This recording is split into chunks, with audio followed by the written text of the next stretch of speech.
Hello there, everybody. It's David Arkin with Checkout DFW. Thanks so much for joining us today. I'm here with Jeffrey Arron.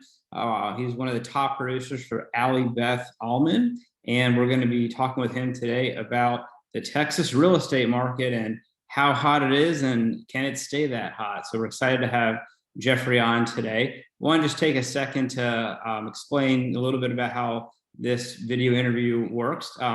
As part of Checkout DFW, we have a verified experts program. And as part of that, we spend a lot of time meeting with real estate pros like Jeffrey and trying to find the ones that really know this space well through their experience, through being a successful realtor. And it's a pretty detailed process we go through to find people like Jeffrey to make sure that we're connecting with people that can give you the best advice possible. So that's a little bit about kind of our expert program and how it works. And Jeffrey's part of that. And it's been terrific to work with him. As Checkout DFW is just about a month old at this point. So it's been terrific. So before we get going today, I just wanted Jeffrey to talk to you a little bit about his background so you know who he is, and then we'll jump directly into this topic.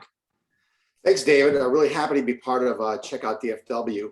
I've been in real estate for about 7-8 years now.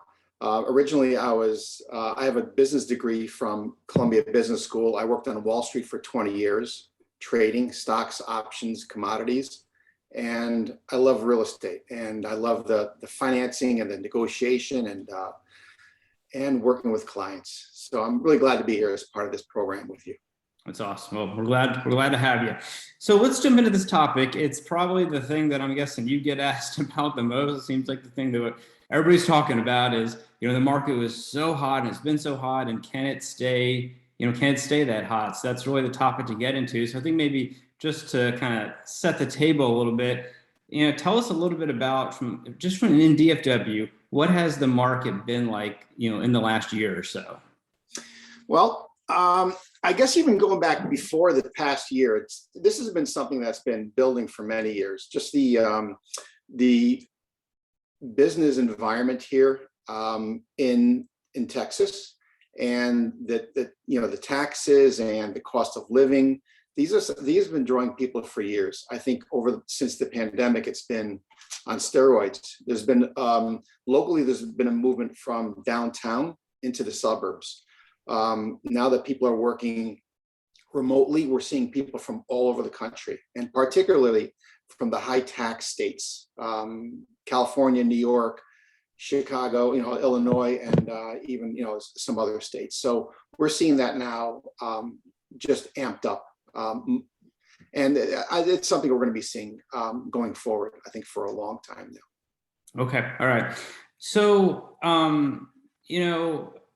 tell us a little bit about, some people, there's been stories out there that, there's a cool down that's kind of starting. Are you seeing that yourself in DFW? What are you hearing? And just tell us a little bit about that. I'm not seeing that at all. I'm still seeing homes that are that present well, that are priced right, multiple offers. We're seeing 100 people show up for open homes, open houses. I don't see a slowdown. What I do see is continued development further north, because there just isn't aren't any opportunities here. And let's say even like Plano and Frisco. I'm putting people in Salina, Prosper, Melissa, Little Elm. I mean, we're just pushing further north with the DNT being extended through Salina, 75 being widened. This is just opening up more development and more opportunities for people to live in great communities. Okay, well, that's great. Let's talk a little bit about people that are coming from other states. We know that's a big part of the story right now. There's probably lots of reasons, but let's talk about just sort of the sales tax part or the tax rate part of how Texas sort of operates versus like how these other state operates operate. And is that a big reason you think that people are kind of coming here right now? I think it's huge, and I'm hearing it all across, from everybody who's coming here. We're not just talking about one tax. There's the income tax, where there's no state income tax here, and there are plenty of state income taxes around the country. We're all talking about capital gains taxes, energy taxes, corporate, property sales. Look at Elon Musk. He's moved to Texas in the last year, and everybody knows that he sold about billions of dollars worth of stock over the last few weeks. That has saved him tens of millions of dollars. And he's a smart guy, and there's lots of smart people out there who see what coming to a state like Texas, also Florida, Tennessee. We're just seeing a movement from the high tax states to low tax states, and that's something that's not going to change anytime in the near future. In fact, a lot of those states are talking about increasing taxes. So I think some of the drivers, the tax drivers, are not going to end anytime soon. Okay.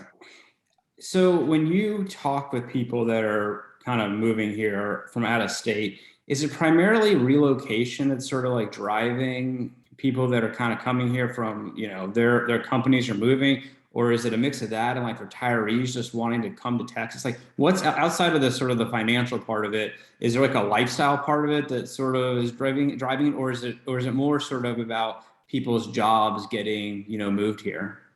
I think that's a great question. I think it's really across the board. When people are looking for good schools, I mean, Texas has got fantastic school systems, and a lot of the towns around Dallas itself, it's a very important part of their draw for families. We do see older people moving here. I think for the most part, though, I do see more of like the families, especially a lot of the developments further north. These are just great places for, a lot of these developments have the amenities with the pools and the, great schools that are being built right there, and, A+ rated school systems. I see it across the spectrum. My clients are everywhere from young, just married, to people who are, downsizing and moving closer to their kids. Okay. And when people move here, what do they kind of tell you? I mean, after they've gotten here, or they've gotten here and you're starting to work with them, like, what do they say about this area? Like, are they kind of amazed by it? I think that, people have this image of Texas. Well, maybe we can save some money in Texas, but there's a lot of cowboys down there. They come here and I think they're really surprised about, you hear about the laissez-faire attitude towards, the social, society and governance. And they come here, they really see a difference. I think they also come down here and see it's a very cosmopolitan city. I mean, people from all over the world are moving here. I think the fact that we have the 2 airline hubs, people can move here and fly anywhere, domestically or internationally, nonstop. So that's another added benefit to being here. Okay, that's great. So let's talk a little bit about sort of like the supply chain challenges and inventory challenges and those sorts of things. I mean, those are some of the things that, when people say, is it going to stay hot? They kind of tell you, I mean, at least the inventory tells you, well, it is going to stay hot because of, the lack of it. What are you just sort of like hearing and seeing right now with sort of supply challenges and just overall on the inventory side of things? Yeah, so simply it's supply and demand. What's happening with supply right now? I mean, every time you look in the newspaper, there's another development with 1,000 homes being built or being planned nearby. You see, like I'd mentioned before, the highways are being extended further north, and we're seeing the demand is not going to be ending anytime soon. With I'd mentioned the taxes, but also just the cost of living, the opportunities that present themselves here, for schooling. I don't see either in the supply side. I mean, we've seen last year, Houston had more housing starts than the entire state of California. We're talking about, regulations and policies that are for development, for helping people move, keeping costs down. And that's not going to change. It's not going to change anytime soon. I don't see, there are still wait lists, dozens of long for developments that they're waiting for the next phases to open up. So if you're looking for an easy way to buy a house, it's not easy here right now, because the builders are playing catch up, and certainly the supply problems we've seen with the supply chain has just exacerbated this need to continue to build and build more homes. I guess the good news is that it feels like every week there's new developments being announced. I feel like every week there's something new in Salina that seems to be 200 to 300 more homes. I mean, the challenges are there, but at least the development in terms of wanting to get homes built there's definitely a major appetite for it, right? Absolutely. I'm seeing people also. It's not just the big companies. It's easy to see the headline companies that are moving here, that are relocating all their a lot of their employees. But I've seen a lot of small companies. People saying, "We're moving our small company to Texas. What can you do for us?" And so I'm seeing that, like, small and large companies. People, they get it. They see the there's less of it's just an easier life down here. I think cost of living wise, and regulation, and societal and political too, if I may add. Yeah. Okay. Awesome. Okay. Well, that's great. Jeffrey, anything else on this? And this is a big topic. Covered a lot of ground here. Anything else you want to add?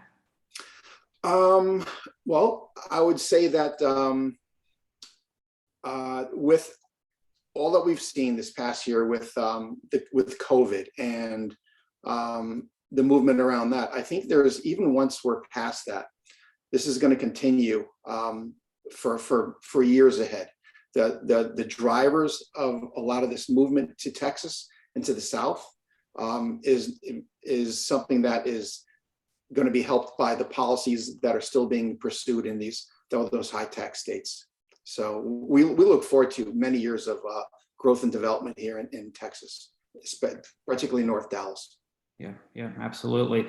So this topic that Jeffrey and I are talking about, there's actually a story on our website that is part of this theme. And every month, Jeffrey, as being one of our verified experts, answers different questions, and they actually come from readers. And so there's lots of ways on the website that you can ask questions, ask us through social media, ask us through our newsletter. And we go to people like Jeffrey, who you can tell from this interview really knows his stuff and is able to sort of give you very direct and honest and great answers. And so he's answered other questions about appraised value, competitive offers, and we do it on a very regular basis. So you'll get to know him a lot through these videos, but also through the content on our site. And you can find that in the answer section, helpful DFW. Check out dfw.com/helpful DFW. So Jeffrey, just want to thank you so much for your time today, and I hope everybody's enjoyed this, and we'll do it again. Thank you, David. Great. Thank you.